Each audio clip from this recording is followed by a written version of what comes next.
Alors, on va prendre ensemble l'Évangile selon Jean. Nous allons prendre au chapitre 18. Chapitre 18.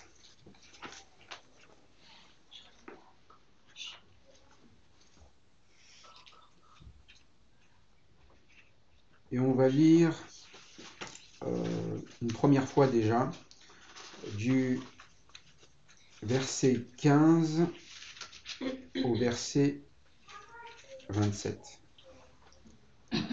15 à 27. Si on peut prendre deux versets chacun, je crois. Simon-Pierre, avec un autre disciple, suivait Jésus. Ce disciple était connu du souverain sacrificateur et il entra avec Jésus dans la cour du souverain sacrificateur. Et Pierre resta dehors près de la porte. L'autre disciple qui était connu du souverain sacrificateur sortit par là à la portière et fit entrer Pierre. La servante qui gardait la porte dit à Pierre : « Ne fais-tu pas partie, toi aussi, des disciples de cet homme ? » Il répliqua : « Je n'en fais pas partie. » Les serviteurs et les gardes qui étaient là avaient allumé un feu de braise pour se réchauffer, car il faisait froid. Pierre se tenait avec eux et se chauffait aussi. Le souverain sacrificateur interrogea Jésus sur ses disciples et sur sa doctrine. Jésus lui répondit : « J'ai parlé ouvertement au monde. J'ai toujours enseigné dans la synagogue et dans le temple, où tous les Juifs s'assemblent, et je n'ai rien dit en secret. » Pourquoi m'interroges-tu? Interroge sur ce que je leur ai dit. Ceux qui m'ont entendu. Voici, ceux-là savent ce que j'ai dit. À ces mots, un des aussi qui se trouvait là donne un souffle à Jésus en disant : et c'est ainsi que tu réponds au souverain sacrificateur? Je lui dis : si j'ai mal parlé, fais voir ce que j'ai dit de mal. Et si j'ai bien parlé, pourquoi me frappes-tu ? Un me voya lié à Caïphe, le souverain sacrificateur. Simon-Pierre était là et se chauffait. On lui dit : toi aussi, n'es-tu pas de ses disciples ? Il le nia et dit : je n'en suis point. Les serviteurs du souverain sacrificateur, parents de celui à qui Pierre avait coupé l'oreille, dit : n'étais-je pas vu avec lui dans le jardin ?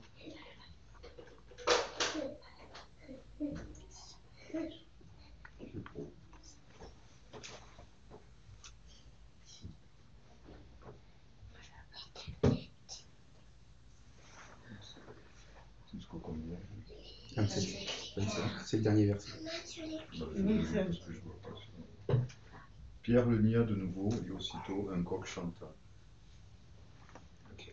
De chez Caïphe, ils amenèrent Jésus au prétoire. C'était le matin. Ils n'entrèrent pas eux-mêmes dans le prétoire afin de ne pas se souiller et de pouvoir manger la Pâque. Okay. Donc on est dans ce passage qui annonce, je dirais, le début des persécutions, je dirais, qui l'amènent à sa mort, à notre Seigneur. Vous vous rappelez, juste avant, la chose qu'il a fait, c'est qu'il a prié pour ses disciples.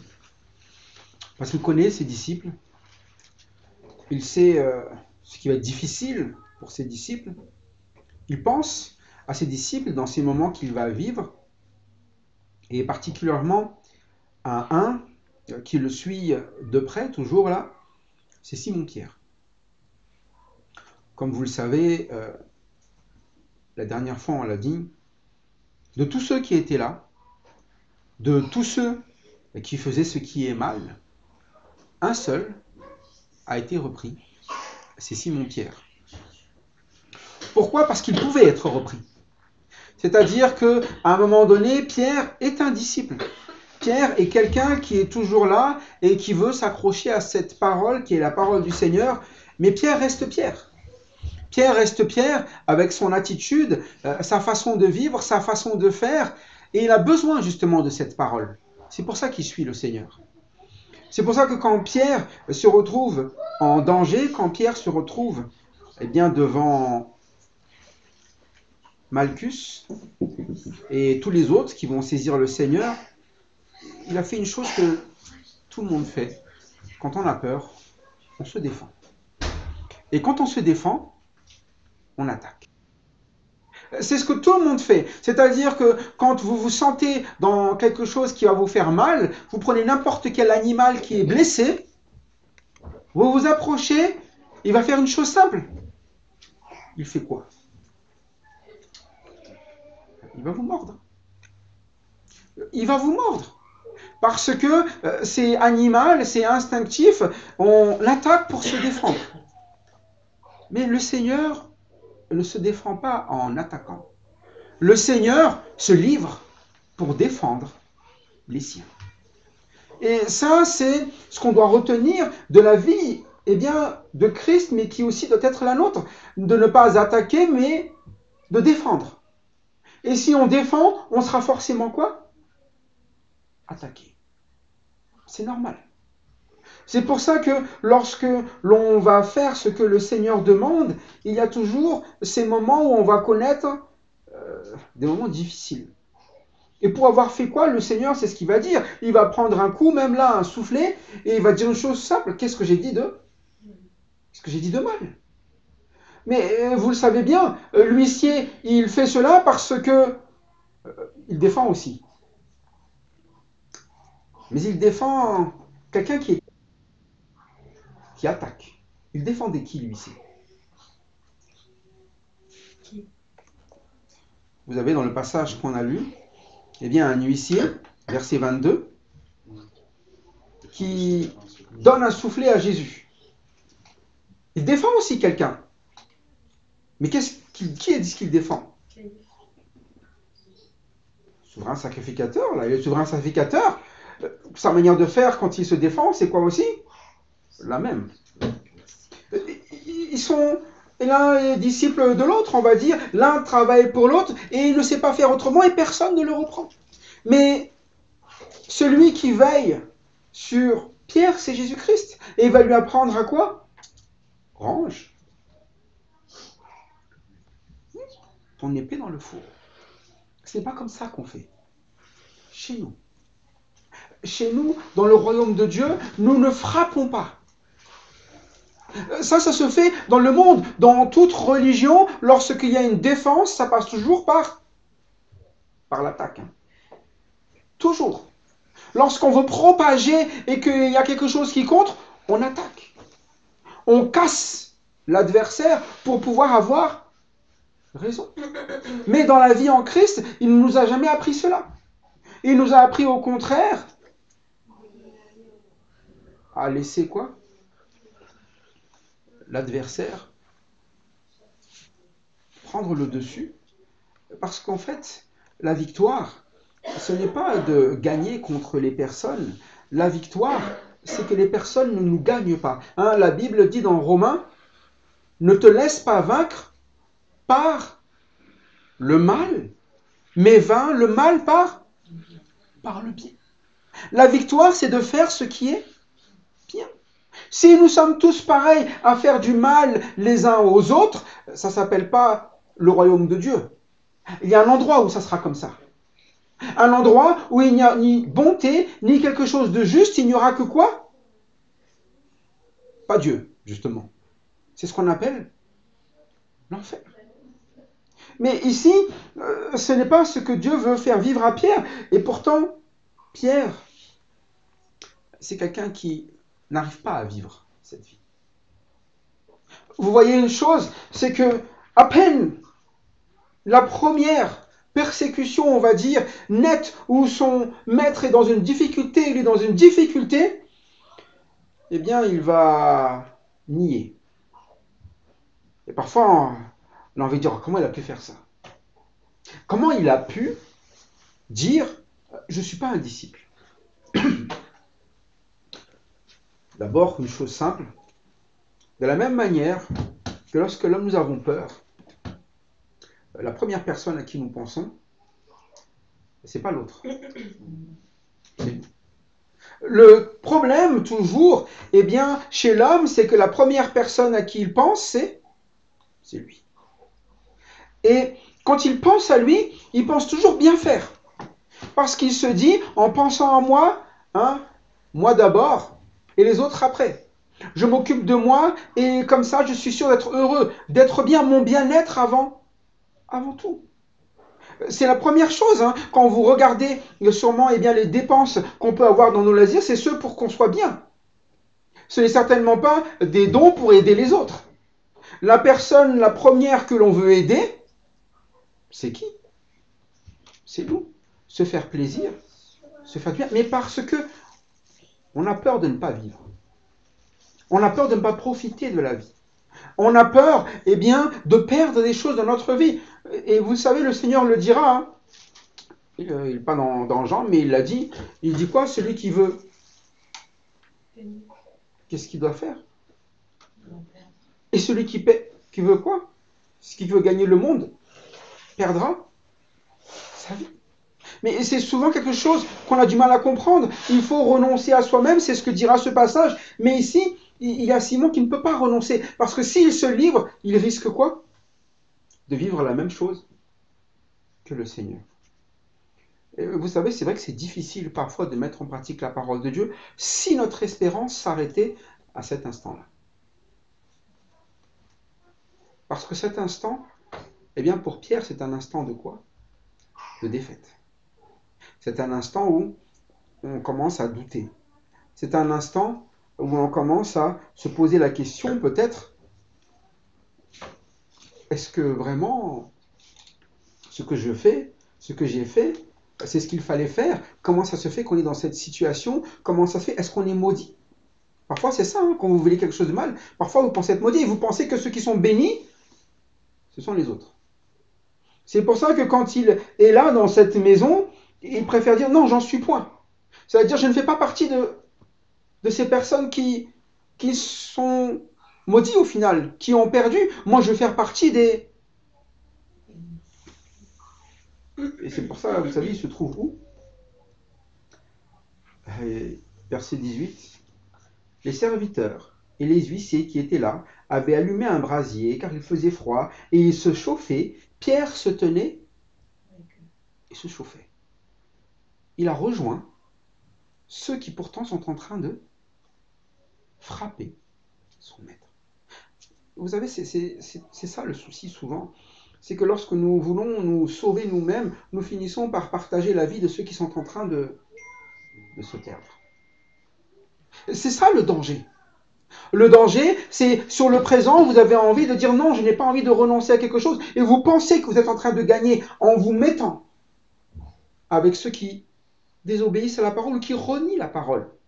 Mais au final, vous êtes en train de vous faire quelque chose qui est terrible là. Vous êtes en train de rejoindre la mauvaise partie, les mauvaises choses, ceux qui se perdent. Pourtant, c'est un disciple. Et un disciple qui a été aimé par le Seigneur, qui est aimé par le Seigneur, et que le Seigneur, à qui le Seigneur a veillé jusqu'au bout. La dernière personne à qui le Seigneur s'adresse avant sa mort parmi ses disciples, c'est qui au final? C'est lui. Si avant de mourir, vous avez un dernier mot à dire à quelqu'un, vous le dites à qui?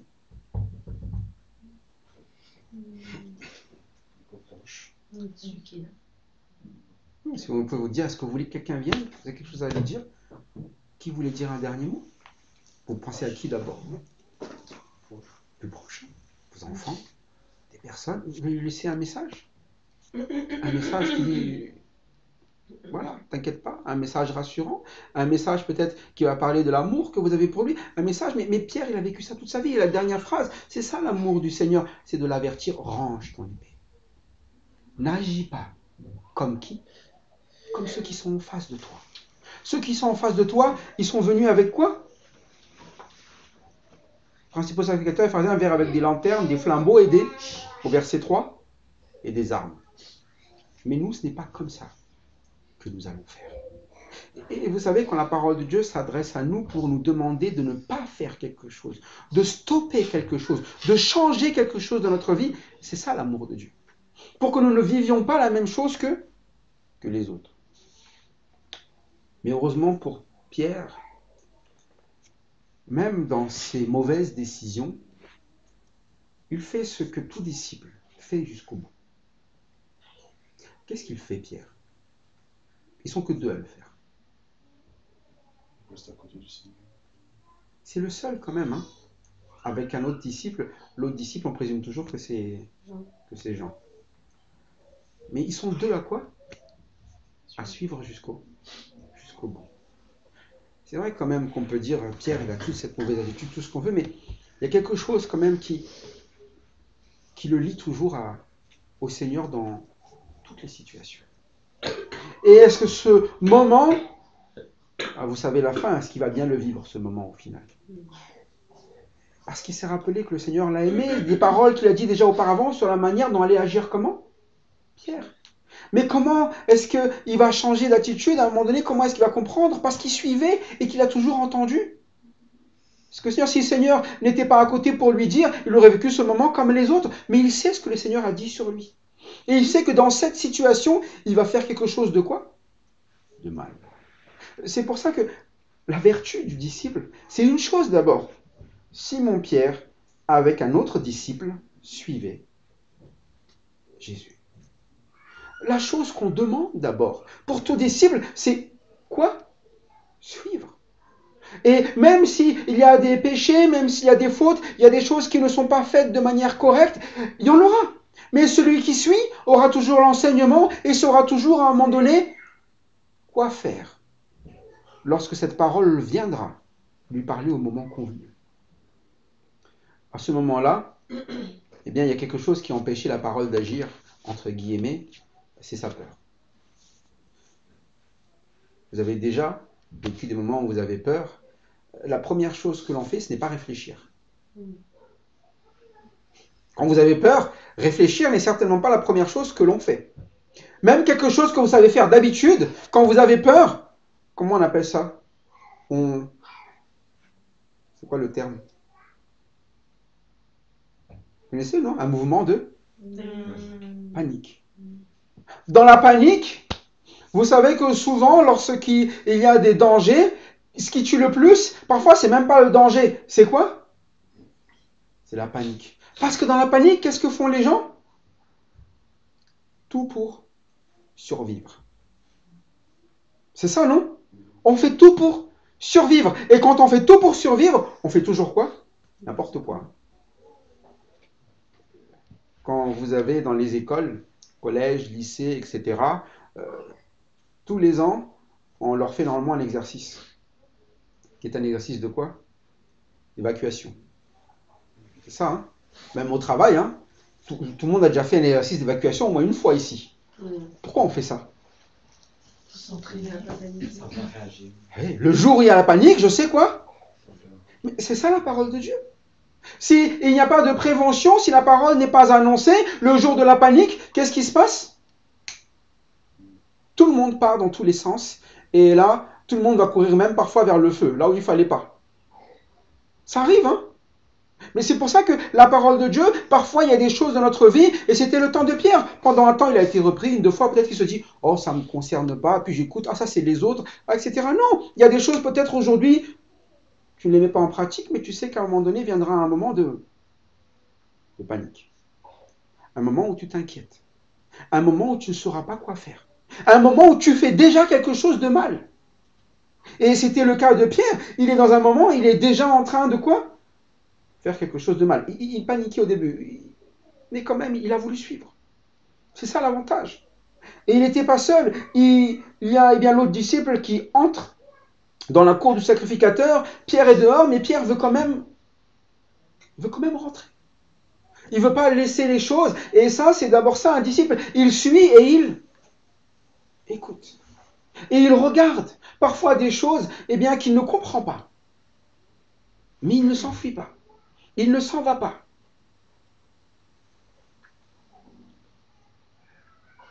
On voit que Jean était connu du souverain sacrificateur, Pierre non. Et c'est Jean qui va faire rentrer Pierre, on le voit aussi. Et quand Pierre rentre, c'est pas à Jean qu'on pose une question, Pourtant, il y a Jean. Hein. Il y a un autre disciple que même le souverain sacrificateur connaît. Hein. Vous ne vous posez pas la question pourquoi c'est pas à lui qu'il demande alors qu'il le connaît. Il pose la question à qui? Parce qu'il semble que ce visage soit plus familier, d'être toujours à côté de Jésus. Ça ne veut pas dire que Jean n'était jamais à côté, mais il semble que Pierre, on a l'impression qu'il est associé dans son visage, même s'ils ne le reconnaissent pas. Il dit, lui, j'ai l'impression de l'avoir toujours vu où? À côté de lui. Ça m'a étonné quand j'ai vu ça. J'ai dit, mais attends, il connaît Jean, et pourtant c'est à Pierre qui va poser la question. Il aurait dû demander à Jean, alors parce que Jean aussi fait partie des disciples, mais il semble que le visage de Pierre est associé à celui du Seigneur. Tout comme parfois, dans notre vie, eh bien, les gens vont voir que notre vie est associée à celle du Seigneur. Et à ces moments-là, on va se poser toujours la question, si notre vie est associée à celle du Seigneur, les gens vont se poser des questions. Donc toi, tu as un rapport avec... Donc toi, tu veux vivre comme lui. Donc toi, tu veux faire comme lui, toi. Mais parfois, notre vie est complètement décalée. Non, toi, tu connais Jésus. Toi, ça peut aller dans l'autre sens, hein. Toi, tu es chrétien. Toi, oh, non, attends, ton Seigneur, normalement, c'est quelqu'un qui aime en tout temps. Ton Seigneur, normalement, c'est pas celui qui a donné sa vie pour les autres. Ton Seigneur, normalement, c'est pas celui qui... Est-ce que les gens savent ce que fait Jésus? Oui, hein. Mais les gens associent Pierre quand même. Et ça, c'est quelque chose que parfois on ne remarque pas et on pourrait blâmer, mais ça veut dire que Pierre est reconnu comme un disciple à cause du fait qu'il suive le Seigneur. Et pour nous, c'est ça qui était une chose importante. Ce n'est pas parfois le compliment. Parfois, ça peut être le compliment. Ah, c'est un ami à moi, lui. Viens, rentre à la maison, toi tu peux. Nous, on aurait aimé cette partie-là. On n'aurait pas trop aimé la partie de Pierre. La partie de Pierre, c'est « Oups, je suis en danger ». Mais en fait, c'est presque un compliment. Hein. C'est presque un compliment, non? Il n'arrête pas de l'associer à chaque fois que les gens le voient à qui? Mais il ne le comprend pas, lui. Parce que dans le moment présent, il croit surtout une chose, c'est que si je suis associé à lui, moi aussi je vais finir comme lui. Mais parce qu'il a un problème d'espérance dans la réalité. Mais dans sa vie de tous les jours, il faut comprendre que Pierre fait partie des disciples, il est reconnu comme tel. Il dit, toi aussi n'es-tu pas des disciples de cet homme? Et il dit, je n'en suis pas. Et quand il dit cela, eh bien il va pouvoir participer avec les autres. C'est le problème. Et à un moment, quand il est là, il doit y avoir un moment où on se dit, aïe, ils sont en train d'interroger le Seigneur, il voit cela, et sur quoi l'interroge le Seigneur? Sur deux choses. Quelle est la première chose d'abord? Sur laquelle il l'interroge? Sur sa parole. Avant sa parole, il l'interroge sur d'autres choses. Sur une autre chose.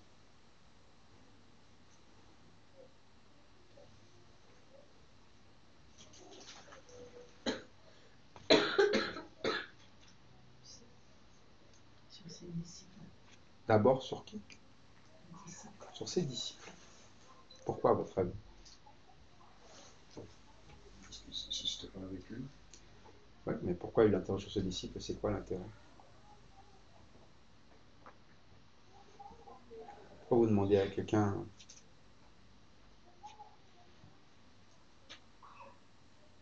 Il veut capturer les disciples. À un moment donné, quand on vous interroge sur des gens, C'est la réputation la réputation de Jésus. Oui, mais pourquoi on interroge sur ses disciples? Parce que les disciples sont toujours censés suivre leur maître. Ouais. Bon, là, ils étaient là dans le jardin, ils sont partis, donc ils savaient qui y avait. D'ailleurs, ils ont failli reconnaître Pierre. Mais généralement, si tu es interrogé, qu'on te demande les disciples, quand tu es un brigand, on appelle ça comment les personnes qui sont avec toi? Complice. T'es complice, non? Donc s'ils sont interrogés, là, c'est pourquoi? Complicité, hein? Il va falloir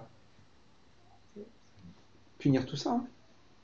Et Pierre qui est là, qui dit interroge sur les disciples, oh là là. Et le Seigneur qui est interrogé sur les disciples, ça veut dire qu'ils en veulent quand même Disciple, il avait une raison d'avoir peur, Pierre, quand même. Il avait une vraie raison. Nous, parfois, on pourrait se dire, oh, mais il avait une vraie raison. Il risque quelque chose de grave, si ce n'est la même chose que le Seigneur. Mais quand le Seigneur va avoir cette question, il ne va pas répondre sur les disciples, il va répondre sur sa doctrine. Et sur sa doctrine, si vous cherchez les disciples, la réponse aussi dedans. S'il devait y en avoir, qu'est-ce qu'il dit dans sa réponse? Si vous lisez le verset 20.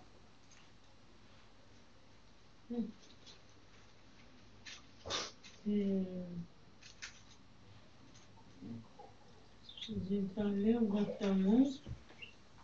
C'est ça, j'ai parlé ouvertement au monde. J'ai toujours enseigné dans la synagogue et dans les temples où tous les juifs s'assemblent. Et je n'ai rien dit en secret. Donc, d'abord, il dit une chose. Si tu veux connaître ma doctrine, qui est-ce qui est au courant? Tout le monde, hein. Ah, aucun secret, hein. C'est pour ça que quand on prêche la parole, c'est rien de secret dans ce qu'on dit, hein. Il n'y a pas d'un truc privé qu'on fait là, et puis... Non, il n'y a rien de secret. Mais en plus, si tu veux parler des disciples, tu veux des questions, pose-les-leur directement, mais c'est qui, eux? Il dit, pourquoi m'interroges-tu? Interroge sur ce que je leur ai dit, ceux qui m'ont entendu, voici ceux-là savent ce que j'ai dit. Cherche les disciples au milieu de cette foule qui m'a entendu. Tu vois? Et c'est un peu cela, c'est que lui, il n'a pas besoin de dire, ce sont ces personnes-là. Toute personne qui a entendu, potentiellement, pourrait être un quoi? Un disciple. Bon, on sait que Pierre qui a suivi en est un jusqu'au bout. Parce qu'on voit bien qu'il suit, mais tout le monde a entendu. Potentiellement, d'autres auraient pu croire aussi. Mais dans cette réponse, il n'a pas besoin de dire ses disciples. Même ceux qui sont là, pour certains, ils ont entendu. Et vous voyez, le Seigneur, il enseigne une chose aussi. En même temps, pour l'indiquer aussi à ceux qui écoutent, il va être arrêté pour ce qu'il a dit ouvertement quand même. Mais ce qu'il dit ouvertement, il le dit aussi pour que tout le monde puisse l'entendre. Et parfois, on se pose la question, je le dis ou je le dis pas? Si tu le dis pas, ben ils vont pas l'entendre. Si tu le dis, ils vont l'entendre, mais tu risques de... Et c'est ça, eh bien, un berger, c'est pour ça que, oui, il y a des moments donnés où on peut avoir peur. Mais le problème, c'est qu'en tant que berger, on doit toujours quoi? Parce que sinon, qu'est-ce qui va les... Le jour où il y a le mouvement de panique, peut-être que certains se rappelleront de... C'est ça. Et le Seigneur reste jusqu'au bout un quoi? Un berger. Et qui rappelle toujours les choses. Il n'a pas démissionné parce que c'est la fin. Bien au contraire, il en est un de plus en plus, et pour ceux qui sont là, il leur rappelle, la parole a été propagée. Rappelez-vous juste quoi tous? C'est tout. Hein. Il peut partir. Il a déjà indiqué qu'il a déjà tout donné à qui? Tout est fait. Hein. Il n'y a plus rien à rajouter sur son enseignement. Le principal a déjà été donné. Tout ce que le Père a donné a déjà été donné. Mais il va juste rappeler à chaque fois. C'est pour ça que nous-mêmes, eh bien, dans la parole, il y a des choses qui ont déjà été dites, mais on va toujours quoi? Rappeler. Tous les combien de temps est-ce que les exercices d'évacuation se font? Au moins une fois par an. Au moins une fois par an. Juste un exercice. Hein. Pourquoi on fait au moins une fois par an? Oui. Pour se rappeler les mouvements. Et vous savez que parmi ces personnes-là, il y a des personnes qu'on appelle des serphiles, des personnes qui eux doivent renouveler encore pour pouvoir veiller à ce que les autres sachent. Hein. Et il en faut. Sinon, il y a peut-être des personnes qui risquent quand même de quoi? D'oublier, de paniquer. Hein. C'est ça? Et de se retrouver où? Le fait était bien content de l'avoir là. Ah, il est là, lui. Et où est-ce qu'on va? Qu'est-ce qu'on va? C'est là-bas. Et c'est eux qui doivent rester pour veiller à ce que tout le monde puisse. Donc c'est eux qui risquent de quoi? Mais si c'est les premiers à partir, comment ça se passe? Hein? Si c'est les premiers qui partent, c'est les serfs. Oh, il y a le feu. Désolé, ciao tout le monde. C'est pour ça qu'ils doivent être encore plus quoi? Au courant de ce qu'il faut faire et de la situation pour qu'au jour de la panique, ils puissent être les personnes les plus quoi? Les plus calmes, hein, les plus en paix. Hein. Et à votre avis, qui seront les personnes les plus en paix dans le temps de panique dans l'avenir? Lesquelles? Pierre, Jacques, Jean. Toutes ces personnes qui sont là, parfois il y aura des personnes qui vont oublier. Parfois, il y a des personnes qui ne vont pas comprendre. Parfois, il y a des personnes qui voudront s'enfuir. Mais leur travail, ça va être de quoi? C'est par ici. Revenez au Seigneur. Tout comme eux-mêmes ont dû l'apprendre chaque jour avec le Seigneur. C'est pour ça que quand vous êtes à l'écoute de la parole de Dieu, vous êtes avantagé. Ça veut dire que c'est vous, au moment de la panique, qui pourront même quoi? Soutenir les autres. Et ce que le Seigneur est en train de vous rappeler, j'ai déjà tout dit. Et au moment de la panique, lui, il est comment? Est-ce qu'il est en panique là? Pourtant qu'il va mourir? Il y en a un qui a encore plus peur à côté. Pierre. Vous voyez un petit peu, il y a aussi ce qu'on appelle, il leur a tout donné dans la parole, mais il leur a tout montré aussi. De sorte qu'ils puissent être des bergers, des personnes qui veillent sur les autres jusqu'au bout. Je sais, je serai le dernier à rester. À la croix, il n'y en aura qu'un. Mais derrière, chacun d'entre eux aussi va donner leur vie, vous le savez. Mais c'est après. Pour le moment, ils n'en ont ni la force, ni la capacité. Et il ne va pas leur demander cela. Mais le jour où il leur demandera cela, c'est le jour où ils auront l'esprit qui va leur permettre de vivre. Vous serez, mais quoi? Des témoins. C'est pour ça que quand vous avez des personnes, comme on l'a dit dimanche, qui commencent à suivre d'abord. Suivre, c'est important. Hein. Suivre, c'est primordial. Quelqu'un qui suit régulièrement, à un moment donné, il finira par savoir, dans sa situation de sa vie, quoi faire. Mais quelqu'un qui ne suit pas régulièrement, à un moment donné, qu'est-ce qui se passe? C'est pour ça que je dis, quand quelqu'un ne suit pas la parole de Dieu, ce n'est pas un désavantage, hein, c'est au désavantage de celui qui... Parfois, vous savez, on se dit, oh, voilà, on est triste parce qu'il n'y a pas assez de monde. C'est pas pour nous hein, que les gens doivent venir. Hein. C'est parce que il faut qu'ils entendent quoi? Afin qu'au jour de panique, ils puissent sauver. Et parfois, c'est difficile, des choses dans la vie. Il y a des choses, il faut l'avouer, on a peur. Celui qui me dit qu'il n'a jamais peur, c'est quelqu'un qui est comme Pierre. Hein. Au jour de la panique, c'est lui qui va même être le premier à quoi? Parce que jusqu'à maintenant, c'était Pierre le téméraire. Maintenant, c'est devenu Pierre quoi? J'ai peur de tout. Et c'est pour ça qu'à un moment donné, vous ne pensez pas que vous serez épargné de cela. Mais la réalité, c'est que le Seigneur a tout fait pour que vous puissiez quoi? Tenir au jour de la détresse. Est-ce que Pierre va tenir au final? Oui. Mais il va le comprendre comme le Seigneur l'avait prévu. Au bout de 3 cocoricots. C'est ça, hein? 3 cocoricots. Le Seigneur nous connaît. C'est ça aussi qui est touchant, c'est qu'à un moment donné, il a pris Pierre tout en connaissant quoi? Ses faiblesses. Mais il a fait de ses faiblesses un moyen de quoi? C'est quand je suis faible qu'alors il est. Et c'est comme ça qu'il a fortifié. Quand vous avez des faiblesses, ne pensez pas, non, je sais que le Seigneur ne peut pas faire quelque chose avec moi, je suis faible. Bien au contraire, parce que vous reconnaissez votre faiblesse. Il est capable de faire quelque chose en vous qu'il avait déjà prévu de faire. Et ça, je trouve que c'est ça le berger. Le berger ne prend pas les brebis les plus fortes. Le berger prend les brebis les plus faibles pour veiller sur. Il y a une brebis qui dit laisse-moi tranquille, je sais gérer tout seul. Il y en a une en face. Respecte-le d'ailleurs. Lui, il est plus fort que tout le monde. Il est au-dessus de tout le monde.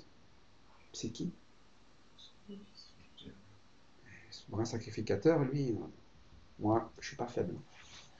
Je ne fais jamais de faute. Donc, l'huissier, il a dit quoi? Il faut absolument le... Il ne faut pas lui parler. Hein. Mais il n'a pas insulté Jésus. Il n'a rien dit quelque chose de mal. Il a juste dit les choses simplement. Mais lui, on ne peut même pas lui dire les choses. Si on lui dit quelque chose, si Jésus même lui dit quelque chose, non. Il dit, quand il a dit quoi? Pourquoi m'interroges-tu? Ah, l'huissier, il n'a pas été content. Là. À qui tu parles? Est-ce ainsi qu'on répond Souverain sacrificateur. C'est un gros titre, hein. Souverain sacrificateur, c'est le sacrificateur le plus haut. Ça existe hein, aujourd'hui. Hein. Il y a des personnes, vous ne leur parlez pas n'importe comment. Hein. Vous ne leur parlez pas comme un monsieur tout le monde. Quand vous leur parlez, il faut annoncer tous les titres avant d'arriver à... Je ne sais même plus c'est quoi son prénom. C'est quoi? Votre sainteté de haute majesté de nanana. Mais c'est ça. Et aujourd'hui, ce n'est pas ça qui va permettre à une personne eh bien, de vivre le salut de Dieu. Vivre le salut de Dieu, c'est laisser Dieu quoi? Veiller sur nous. Mais cette personne, elle est tellement importante qu'elle est même en train de quoi? Non plus simplement de refuser, mais de devenir même adversaire de Dieu et de son salut. C'est pour ça qu'on peut blâmer Pierre et on se dit souvent dans notre vie, ah, un souverain sacrificateur, quelqu'un qui est saint comme lui, là, ah, c'est ça qu'il nous faut. Je dis non. S'il est déjà saint par lui-même, c'est la dernière chose dont on a besoin. On a besoin de quelqu'un qui veut être quoi plutôt? Qu'est-ce qu'il a dit le Seigneur? Sanctifie-les par ta parole. C'est pour ça que dans une église, quand vous avez des personnes qui ont faim de la parole de Dieu, qui veulent suivre la parole, qui veulent l'écouter, ah, je savais que ces personnes-là, à un moment donné, le Seigneur va travailler dans leur vie. Parce qu'ils mangent. Quand vous mangez, vous grandirez. Mais les personnes qui disent, j'ai pas besoin, je suis auto. Oui, voilà, je me suffis à moi-même. Je suis déjà saint. Je n'ai plus rien à apprendre, rien à comprendre. Vous connaissez ce que dit la parole de Dieu, hein? L'orgueil précède.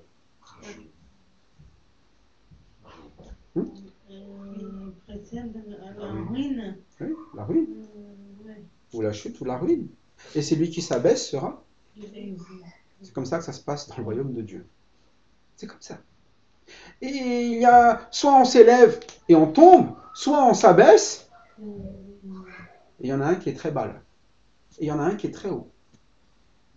Et il y en a un qui veille sur l'un, qui rappelle à l'autre. Mais c'est pour ça que vous savez, dans la parole du Seigneur, ne soyez jamais vexés que le Seigneur nous parle vraiment de ce que l'on est et de ce qui ne va pas dans notre vie. Parce que quand il le fait, c'est pour s'occuper de nous. Et c'est important aussi de comprendre que quand nous voulons dire quelque chose à quelqu'un, c'est surtout aux personnes de qui on s'occupe. Si vous n'êtes pas prêt à vous occuper de quelqu'un, mais que vous voulez le reprendre à tout prix, ça n'a pas de sens. C'est ça aussi. Ça va dans les deux sens. Vous savez que vous faites confiance au Seigneur parce que vous savez qu'il prend soin de vous. Vous savez qu'il s'occupe de vous. Vous savez qu'il est devant vous. Vous savez qu'il fait. Mais imaginons qu'un inconnu arrive et commence à dire à un enfant là, et tu dis, toi tu fais pas ça, hein, toi tu fais pas. Les parents ils vont se dire quoi? Qui s'occupe de lui? C'est moi qui m'occupe de lui, c'est pas toi. Mais si c'est quelqu'un qui s'occupe, si c'est la maîtresse qui va lui dire. Alors, bon, c'est ta maîtresse, hein, elle s'occupe de toi quand tu es à l'école. Donc elle sait quand même t'amener ce qui est bon dans ce cadre-là. Et c'est ça que l'on doit comprendre aussi. Le Seigneur nous montre aussi eh bien, comment s'occuper. Et s'occuper, eh bien, ça implique quoi? De ne pas s'occuper de notre cas, mais de s'occuper du cas de celui qui est faible. Et si on s'occupe de notre cas, on ne finit plus par s'occuper des autres. Et on a besoin de comprendre ça lorsqu'on consulte la parole de Dieu. C'est de savoir toujours comment le Seigneur se comporte avec nous, pour savoir comment nous comporter aussi avec les autres. Mais vous allez voir, son enseignement ne dit pas le contraire non plus. Son enseignement dit la même chose. Tu aimeras ton... comme toi-même. Toi-même, c'est pas difficile. Mais ton prochain... Et c'est pour ça que son enseignement, il le met en pratique, et il le met en pratique devant ses disciples. Et ses disciples, dans les moments de panique, vont pouvoir quoi? À chaque fois, revenir à sa parole. Il l'a répété assez de fois pour cela. Maintenant, c'est là la question que vient pour chacun d'entre nous. Déjà, est-ce que nous suivons? Et si nous suivons, est-ce que nous écoutons? Et lorsque nous écoutons, même si nous ne comprenons pas sur le point, est-ce que dans la panique, nous essayons de nous rappeler aussi de ce qui a été dit. Ou nous commençons à faire les choses. Ah non, je ne veux pas savoir, je vais faire comme je pense. Moi, je sais que c'est toujours difficile parce que parfois il y a des événements, on dit que ça n'arrivera jamais. Quand on parle du feu, dans tous les bâtiments où il y a du public, on doit avoir des systèmes anti-incendie parce que ça peut arriver. Mais en général, ça n'arrive que très rarement. Et parfois, on se dit, ouais, ça n'arrivera. Et la plupart des gens qui se font surprendre, ce sont les gens qui se sont dit que ça n'arrivera jamais. Hein. La plupart. Pas tous, mais la plupart. Et parfois, vous savez, quand vous lisez la parole de Dieu, ne pensez jamais ne pas être concerné. On est toujours concerné. Pierre, vous pensez qu'il laisse dire, ah, un jour je vais renier? J'ai jamais dit ça. Hein. Jamais. C'est pour ça.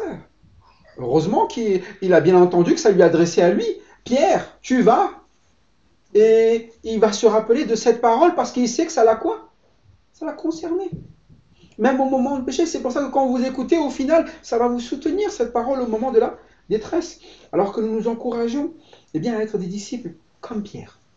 Oui, avec des défauts. Oui, parfois avec des manquements. Oui, avec des incapacités. Mais au moins des disciples qui suivent et qui écoutent. Ne soyons pas comme Caïphe, qui aimons les titres, qui aimons qu'on nous respecte, qui aimons qu'on nous aime, mais qui au final n'écoutent rien de ce que tout le monde aura entendu. Que nous soyons aussi à nous exhorter à l'écoute de cette parole et à exhorter les autres aussi à venir à l'écoute pour être des disciples. Que nous soyons dans cette période même à annoncer aussi à tout le monde. Voilà, il a tout enseigné ouvertement, sans rien cacher aussi, parce que vous savez que les temps sont mauvais, vous savez aussi que le salut est nécessaire à tous, que nous ne soyons pas avares aussi en bénédiction, en ouvrant la bouche, pour rappeler l'amour de notre Seigneur et comment il a payé justement pour ce qui nous détruit les péchés, que nous soyons des personnes qui soient des disciples, qui suivent même dans les situations où ça peut être difficile, afin que la gloire du Seigneur puisse rendre visite au cœur de ceux qui sont perdus, mais que nous aussi nous apprenions dans ces moments-là à être en paix, tout simplement avec la parole de notre Seigneur, car lui nous garde dans tous les instants pour que nous puissions le rendre gloire aussi. À Jésus-Christ la gloire ainsi qu'à son Père. Amen. Amen.